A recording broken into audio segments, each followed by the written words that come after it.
Alright, 2003 Maxima. Right now it has a stock radiator. It's plastic on top. This thing really thin. So I bought a nice Mishimoto. They don't make these for 5th gen, so what you have to do is buy the 4th gen. And I was told they fit. We're going to find out today. And I'm just going to go over how to install this. Alright, so just to make sure the radiator is going to fit in the car, I took the fans off to make sure they lined up.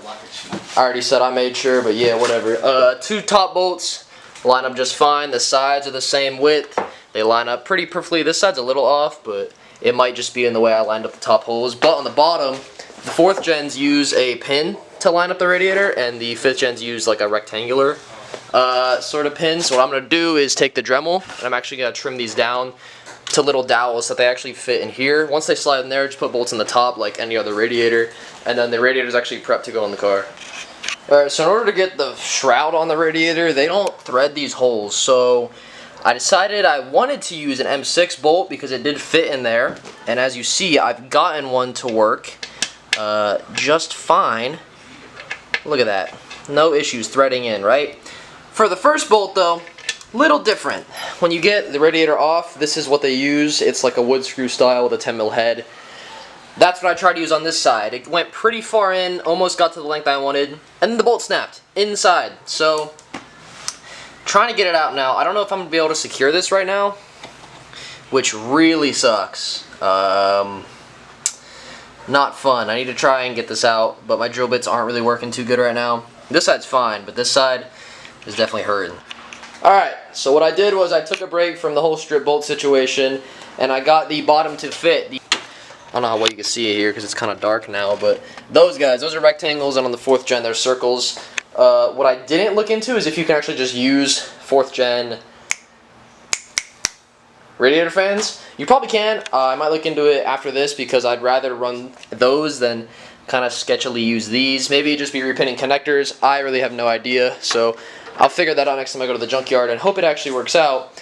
But what I had to do here was I literally just trimmed these down. I wish the camera would focus on these. I trimmed them down so that they actually slide in the holes, and they both line up pretty good now.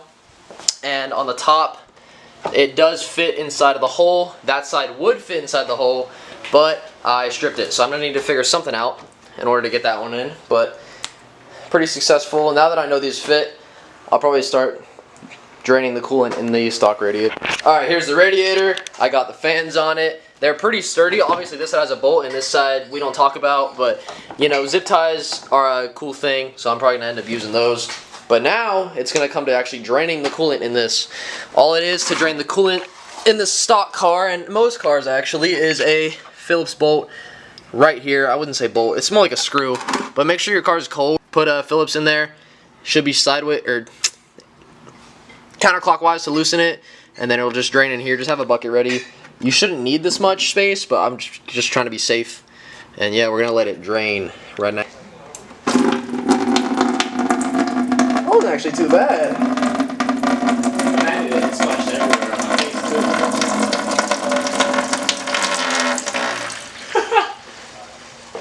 Alright, one thing I forgot to mention. Open the radiator cap. Yeah, because this seals the system. See, there we go. Now it just... I guess that makes it easier too. If you don't want to splash it everywhere, keep the cap on for a bit. But yeah, I'm going to let this do its thing. Now, I would wait for this, but I'm kind of impatient. So I'm just going to... I'm going to take off the hose. That way it'll drain a little bit more.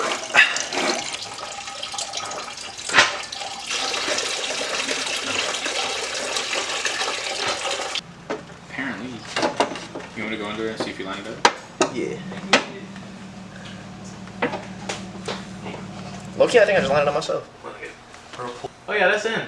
Yo! That's in, man. Yo. Wiggle it around real quick. Put this right. Oh yeah. You in. Alright, well people lied to me because they said I needed to trim stuff. I'm gonna just pick up the camera. Look at this. I don't think the fan hits anything. The fans literally don't hit anything in the engine bay. That's what I was scared of. People said you needed to modify these to fit them. They said they wouldn't fit. They do. They literally fit. They literally fit. It goes right on. They fit. It slid in the bottom ones. It's like, it's close to the exhaust, yeah, but it's not hitting it. It's not hitting anything. It's like an inch off of everything. Matter of fact, I'm finalizing it right now. It's in. The radiator steers are in. That means the radiator's staying. Sheesh! Look at this. It's over. It's over. Radiator in. It's a little how you doing, but radiator in. Alright, so in my usual fashion, I kind of forgot to keep filming a lot of the things I did to the car. But basically, I have the radiator in the car. It's been in here for about a month or two. Actually, I wouldn't say a month or two, but over a month, I guess. And it's been really good to actually have in the car. My car has not overheated. The fans have worked amazing. As you see, I'll get a better angle of where the fans are close to down here. You can see it is close-ish to the header shield, but it's really not too close, and nothing else hits. Everything else clears just fine. And I did look into the 4th gen fans. They are the same connector. I'm not sure if they're the same pins. I'm just going to continue to use the 5th gen shroud unless I find a problem with it later. But as you see, it sits really close to there, and on here you see it sits pretty close to the edge as well. It has pretty good coverage over the whole radiator, so it does actually cool off pretty good. I've taken this car on multiple hour drives, and I've driven it really hard for extended periods of time, and it does not overheat. The cooling system keeps it perfectly in temp. It's all been good to me. What I did to fill up the radiator was just open this cap here, and then I just poured blue antifreeze into it. I would want to use green, but blue also works for this car. I'm going to eventually change out the thermostat with a Nismo thermostat and do different coolant altogether.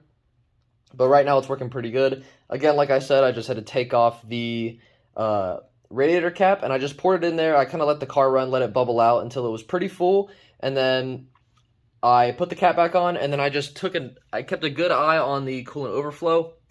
When you first put this in, if you don't bleed it with a coolant funnel, you're actually going to have that suck down fluid, because the way this works is when the coolant bubbles and boils because there is air in the system, it will open this, because this is a pressurized cap, and then it'll let fluid in through the coolant overflow. So you want to make sure that you keep an eye on that for the first week.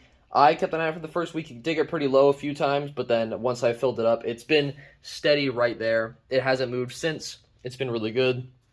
And as for the bolt, I didn't end up fixing it, but I did just put a zip tie around it. Just use an M6 and thread it. You can thread it properly with a tap and die set, and you'll have no problems with it. It's just aluminum, so you can also just use the bolt and then kind of run it in and just be cautious on the way you're doing it, and it should have no issue. But yeah, I mean, the radiator went in super good. I love the results of it. The car's been super reliable. I've had no issues with it. Never overheats. It's been perfect. So highly recommend this mod if you just want to prevent your car from having anything wrong with it.